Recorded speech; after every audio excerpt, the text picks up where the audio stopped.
Now, in high definition, from the station on your side, this is WAVY News Online. Some sad news to top the webcast. Yeah, there is a confirmed death from Tuesday afternoon storms. A Norfolk Naval Shipyard employee was pinned between two portable buildings, and we're told that he was crushed when the wind blew a crane into one of the buildings. He was pronounced dead at the scene, and the accident, though, is under investigation. Chopper 10 patrolled the skies after that first afternoon storm hit. Scary moments for two truck drivers. This is the Chesapeake Bay Bridge Tunnel. Both vehicles overturned and amazingly escaped plunging into the water, but you can see they came mighty close. That's why officials issued those wind restrictions for the bridge. Luckily, no one was seriously hurt.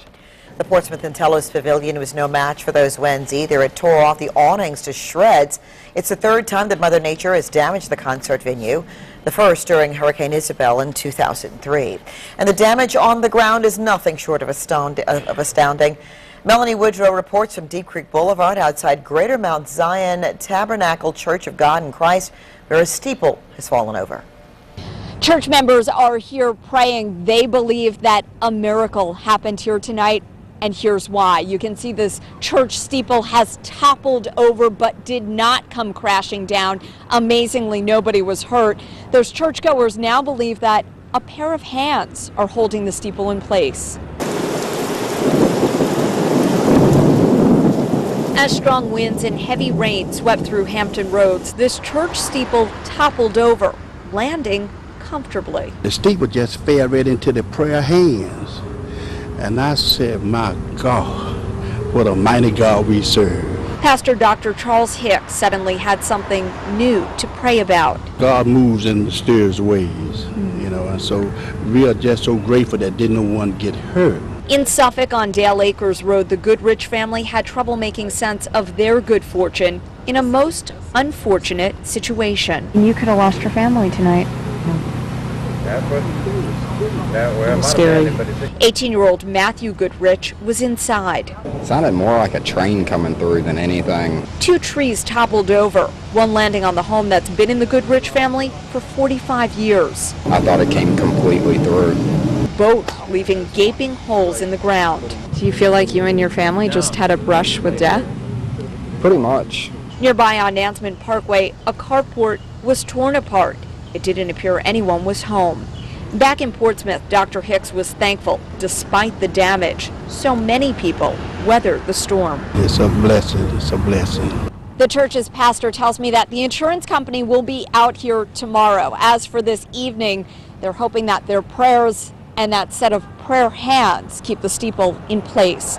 Reporting in Portsmouth, Melanie Woodrow, 10 on your side. Now, in high definition, from the station on your side, this is Super Dapper 10 Online. Of course, this afternoon, it really came down through the area, and so did the winds. Lots of people without power at its height. I believe there were around 170-some thousand households without power as this storm really knocked out a lot of power for the area. Now, here's a time-lapse sequence from the late afternoon hours. You'll note this cloud and then this cloud here. Between the two, there ends up being a bit of a swirling motion out of this. We'll let it swirl one little time here. And the beginnings of a tornado, but it didn't really develop into a tornado. This is just a rain shaft here. But you'll also note at the bottom of the screen there's a debris cloud out ahead of it. The horizon is here, but it's really obscured by some of the dust that was kicked up. One last thing to note, and that is that right there. You can see we just happened to catch a flash off of a transformer that blew, that bright blue flash. So that was one of the power outages right on there as the rain initially moved on in. Temperatures dropped like a rock, of course, after we hit that rainfall into the area. 91 degrees. It was 92 for a high, tied the record. It dropped very quickly into the upper 60s and low 70s. Again, some rain was going to be moving on out. That was our future track computer model.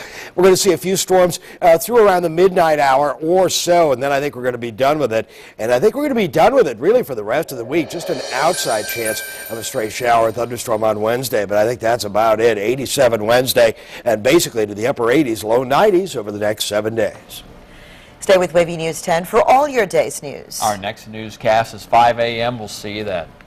Now, in high definition, from the station on your side, this is WAVY News Online.